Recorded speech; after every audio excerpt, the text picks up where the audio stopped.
역사 문제에 있어서 그 천용길 시사평론가 짚어주신 것처럼 또 일각에서는 좀 걱정하는 이런 대목도 있지만 뭐 이재명 대통령 첫 술에 배부를 순 없다고 했는데 그 역사적인 또 한일 간의 얽힌 문제도 좀 찬찬히 짚어봐야 되겠고요. 앞으로도 자 한미 정상회담에서는 우려가 마지막까지도 좀 있었습니다. SNS에 그 트럼프 대통령이 숙청, 혁명 일어나고 있는 거 아니냐. 레볼루션. 그럼 파트너 못한다 이렇게까지. 잠을 깼습니다.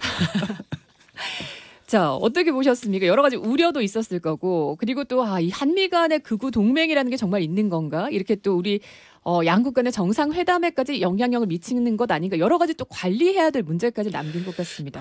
제가 그걸 하면 이제 숙청, 레볼루션, 퍼지 뭐 이렇게 하는데 이거 정말 강한 발언이죠. 네. 그러나 우리가 외부 인사가 만약에 관찰자가 봤을 때는 뭐 하는 소리일 수도 있다 이렇게는 들렸습니다.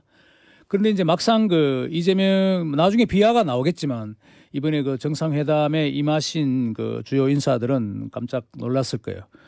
또 이게 한편으로는 미국에서 어느 정도 그 이재명 정권이 들어서서 바라보는 좀 일각의 시각일 수도 있고 그 트럼프 대통령에게 이것을 뭐 인푸트 그러니까 입력시킨 사람들도 굉장히 있겠죠. 국내든 미국이든. 출처가 어딘가 하는 것들. 그러니까 종교적으로 아무래도 이제 미국의 복음주의와도 연계되어 있고 트럼프 대통령의 지지 세력이 굉장히 종교적인 색깔이 강합니다. 우리가 보기에는 우리가 보는 것 이상으로. 그래서 그런 것과도 연계되었다고 추측할 수 있는데 분명한 것은 트럼프 대통령은 가짜 뉴스다. 그리고 또 오해라고 확신한다 이렇게 밝히긴 했습니다. 제가 보기에는 그러니까 결과적으로는 승동격세일 수도 있고 이쪽 큰 소리를 내면서 아마 실리적인 부분은 다 가져가는 그리고 SNS에 올렸지만 내가 일단 할 말은 다 했다 하는 것을 좀 보여주려고 했던 것 아닌가 그런 생각도 들었습니다. 우리 정부는 회담 전후로 좀 대응은 잘 했다고 보십니까? 네, 특히 그 강훈식 비서실장이 와이스 비서실장을 회담 1시간 전에 좀 만나서 상황을 설명했던 부분 이것도 좀 준비된 과정이 아니었나 싶고요. 이 두 가지 정도 확인할 수 있었던 것 같습니다. 일단 트럼프 대통령의 지지 세력 내에 이 소위 마가 세력에도 부정선거 음모론을 펼치는 분들이 있거든요. 이 국내의 부정선거 음모론자들과 이 소통을 하고 있다라고 하는 걸 다시 한번 좀 확인할 수 있었고 두 번째는 이 트럼프 대통령은 윤석열 전 대통령과 좀 다른 측면이 있는 것 같습니다. 소위 이 강한 지지층으로부터 메시지를 받지만 윤 전 대통령이 유튜브에 혹해서 그 의견에 동조하는 입장이었다면 트럼프 대통령의 경우에는 그런 지지층의 의견 듣지만 결국 선택은 내가 한다라고 하는 걸 이번에도 좀 여실히 보여준 것 같습니다. 제가 하나 덧붙이고 싶은 것은 트럼프 대통령이 그 중간에 끼어들어서 이제 뭐 잭 스미스입니까? 미국의 연방 그 특별 검사 자신을 수사했던 검사에 대해서 그 멍청한 놈 뭐 이렇게 그죠? 그런 놈이 지금 그런 놈이 너가 지금 그 특검 수사해서 그걸 했느냐? 뭐 이렇게 해서 막 떠들고 웃었잖아요. 자기들끼리 웃었는데 일종의 그건 물론 뭐 농담이고 하지만 제가 보기에는 또 그 굉장히 좀 무리한 구석이 있을 수 있는 거예요. 한 국가에 대해서 그래서 그런 측면은 우리가 한번 뭐 미국 대통령이 미국 부통령이 어떤 표정을 짓냐에 따라서 우리의 국내 정치가 해결될 수는 없지만은 그 연계선상에서 우리가 한번 좀 외교적으로든 또 한번 반면교사를 한번 살펴볼 필요가 있지 않나 그런 생각이 들었어요. 우리가 걱정했던 점이 그 이전에 또 나름대로 협의를 했던 그 부분에 대해서 이번에 트럼프 대통령이 얼만큼 또 바꿔버릴까 또 어떤 요구를 할까 방위비역 협상이라든가 아니면 또 농축산물 개방 같은 거 압박하지 않을까 했는데 어쨌든 잘 준비된 우리의 외교력 덕분에 이재명 대통령이 좀 페이스대로 좀 흘러가지 않았나 이런 생각도 해봅니다. 그 페이스 메이커라는 발언도 있었고요. 또 그리고 이제 북미 대화까지도 좀 평화 얘기까지도 좀 이야기가 확대된 것 같아요. 그러니까 이게 한 가지 점을 좀 주목해서 보시면 좋을 것 같은데요. 트럼프 대통령은 외교 무대를 이 본인의 정치적 입지, 이 국내 정치적 입지를 강고히 하는데 사용을 많이 했습니다.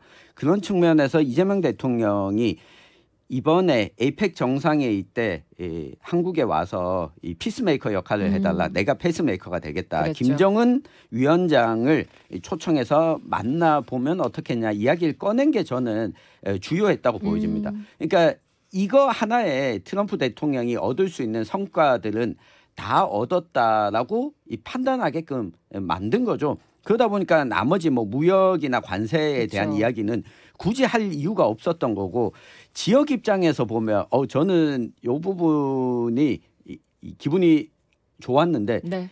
이 에이펙 정상회의가 경주에서 열리지 않습니까? 그렇죠. 10월 말부터 11월까지 열릴 거예요. 네, 이 빅 이벤트가 경주에서 열리는데 이 자리에 트럼프 대통령, 시진핑 주석이 참석을 하고 거기다가 김정은 위원장까지 예. 오는 이벤트가 열린다면 이 경주라고 하는 이름 두 자가 전 세계에 좀 남지 않을까, 이런 기대도 좀 해보게 됐습니다. 가능성 좀 높게 볼 수 있을까요? 박재일 그렇게 실장님. 됐으면 얼마나 좋겠습니까만 희망해보겠습니다. 지금으로서는 불가능할 것 같고요. 뭐 시간이 너무 촉박하기 때문에 네.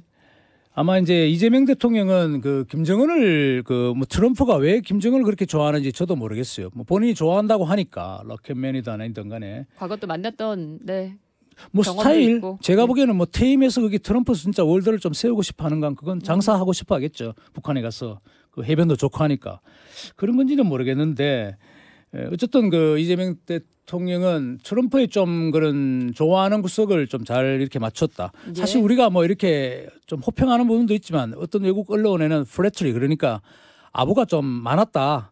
너무 띄워주기, 이런 평가도 있거든요. 트럼프 듣기는 좋았을 테지만 그리고 뭐 물론 이제 북한 외교 이런 부분은 있는데, 자 네. 그러면 이번 전체 회담에서 우리가 얻은 게 뭐죠? 그거 좀 약간 제가 찜찜한 보기에는 부분이 있어요. 실장님. 우리가 지금 뭐 얻은 게 없어 보면은 이거 뭐 한번 짚어주세요. 그 이거는- 주한미군 발언 있었잖아요. 그 미군 부지를 우리는 지금 공여하고 있는 건데 뭐 이거 임대했는데 우리 주면 안 된다. 소유 요건 얘기했거든요. 많은 약간 사람들이 일본하고 착각한 거 아니에요, 이거? 많은 사람들이 얘기하지만 그건 트럼프가 워낙 여러 사안을 갖고 이야기하기 때문에 본인도 천재가 아닌 이상 알 수가 없겠죠. 그렇지만 세세한 것을 미군 기지와 혼동했는지 모르지만 아마 우리 알고 있을 겁니다. 한국의 오산 기지가 세계 평택이 전 세계에서 미군 기지로서는 최정예 가장 넓은 지역이고, 그리고 이건 좀 표현을 해도 될지 모르지만 베이징, 중국의 목을 겨누고 있는 곳이에요. 네. 그런데 거기 땅을 또 자기들이 한테 야 우리 그 땅 내놔라 이러면 불가능한 이야기죠. 네. 그러니까 한번 던진 이야기 같습니다. 그리고 뭐 알겠지만 미국 관료들은 얼마 전에 예. 이 대구에 있는 캠프워커 부지가 다시 우리한테 반환이 됐잖아요. 네. 이거 공유됐던 걸 반환받는 과정, 문서로도 다 남아있기 때문에 예. 이 부분 뭐 크게 걱정은 안 해도 될 것 같습니다. 자, 두 정상 사이 일단 뭐 부드럽게 또 첫 물꼬를 텄고요. 공동 합의문은 작성하지 않았는데 이 부분 어떤지, 또 앞으로 과제는 뭘까요? 네, 이게 합의문을 작성 안 한 게 우리에게 지금 현재로서는 좀 득이 아닐까 싶습니다. 오히려. 이 작성해 놓으면 구속이 더 될 수밖에 없거든요. 네. 앞으로 과제는 언제 합의문을 작성하자고 할지 이게 과제가 될 것 같습니다. 끝난 건 아니다. 네, 끝나지 않았기 때문에. 그것도 그렇고 이번에 이제 어떤 정상회담이 대체로 보면은 뭐 외교적인 것이라든가 우리가 정신을 서로 확인한다는 그런 MOU 성격의 합의문 이러면 할 수 있을 텐데, 또 이 투자 부분이잖아요. 그리고 이게 예. 기업이 관계돼 있어요. 물론 우리가 많이 퍼주고 왔다 이렇게 좀 비판하시는 분도 있지만 제가 보기에는 우리가 그걸 퍼준다 하더라도, 퍼주고 싶어도 나중에 우리가 여력이 안 된다든가 뭐 삼성이나 뭐 LG가 갑자기 기업 사정이 안 좋다든가 이러면 어떻게 하겠어요. 그러니까 굉장히 이거는 앞으로 좀 유동적인 비즈니스의 어떤 문제이기 때문에 뭐 부동산을 매매하듯이 계약서를 확인할 수 있는 그런 상황은 아닌 것 같다, 이렇게 좀 비춰집니다. 예. 네. 전 정부에서도 제1호 영업사원은 강조했었는데 이재명 대통령이 또 미국에서 또 그 역할을 하고 온 것 같습니다. 자, 두 분과 목요 논박 오늘 여기서 마무리하죠. 박재일 실장님, 천용길 시사평론가 인사드리겠습니다. 안녕히 계십시오. 감사합니다. 네, 수고하십시오.